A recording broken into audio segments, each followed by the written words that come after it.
பெண்ணிடம் சில்மிஷம் செய்தவருக்கு போலீசார் கண் முன்னாடியே தர்ம அடி கொடுத்த பொதுமக்கள். ஈரோடு மாவட்டம் சத்தியமங்கலம் சத்யா தியேட்டர் ரோடு பகுதியைச் சேர்ந்தவர் நூருல்லா. 50 வயதான இவர் திருப்பூரில் இருந்து உள்ளாடைகள் வாங்கி வந்து விற்பனை செய்து வருகிறார். நூருல்லா அவர் குடியிருந்து வரும் தெருவில் உள்ள ஒரு வீட்டில் தனியாக இருந்த பெண் ஒருவரிடம் சில்மிஷம் செய்துள்ளார். இது குறித்து அந்த பெண் தன் கணவரிடம் கூறவே ஆத்திரமடைந்த அந்த பெண்ணின் கணவர் நூருல்லாவை தேடியுள்ளார். ஆனால் அதற்குள் நூருல்லா அங்கிருந்து மாயமாகி உள்ளார். இந்நிலையில் 2 நாட்களுக்கு பிறகு நூருல்லா அவரது வீட்டில் இருப்பதாக கிடைத்த தகவலை தொடர்ந்து அந்த பெண்ணின் கணவர் மற்றும் உறவினர்கள் நூருல்லா வீட்டிற்கு சென்றுள்ளனர்.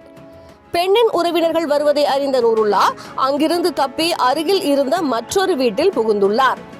அந்த வீட்டிற்கு சென்ற பெண்ணின் உறவினர்கள் நூருல்லாவை வீட்டை விட்டு வெளியே வருமாறு கூறியுள்ளனர். ஆனால் நூருல்லா வீட்டை விட்டு வெளியே வராததால் பொதுமக்கள் ஆத்திரமடைந்தனர். இதற்கிடையே தகவல் அறிந்த சத்தியமங்கலம் போலீசார் சம்பவ இடத்திற்கு வந்து வீட்டிற்குள் பதுங்கியிருந்த நூருல்லாவை மீட்டனர். அப்போது அங்கு ஆத்திரத்துடன் காத்திருந்த பெண்ணின் கணவர் மற்றும் உறவினர்களுடன் சேர்ந்து பொதுமக்களும் காவல்துறை கண் முன்னே நூருல்லாவை சரமாரியாக தாக்கினர். ஆத்திரத்தின் உச்சகட்டத்தில் பெண் ஒருவர் நூருல்லாவை தடியாலும் வெளுத்து வாங்கினார். பொதுமக்களிடம் இருந்து நீண்ட நேர போராட்டத்திற்கு பிறகு பெண்ணிடம் சில்மிஷம் செய்த நூருல்லாவை மீட்ட போலீசார் காவல் நிலையத்திற்கு அழைத்துச் சென்று விசாரணை நடத்தி வருகின்றனர். பெண்ணிடம் சில்மிஷம் செய்த நபரை பொதுமக்களை வெளுத்து வாங்கிய சம்பவம் சத்தியமங்கலம் பகுதியில் பரபரப்பை ஏற்படுத்தியது.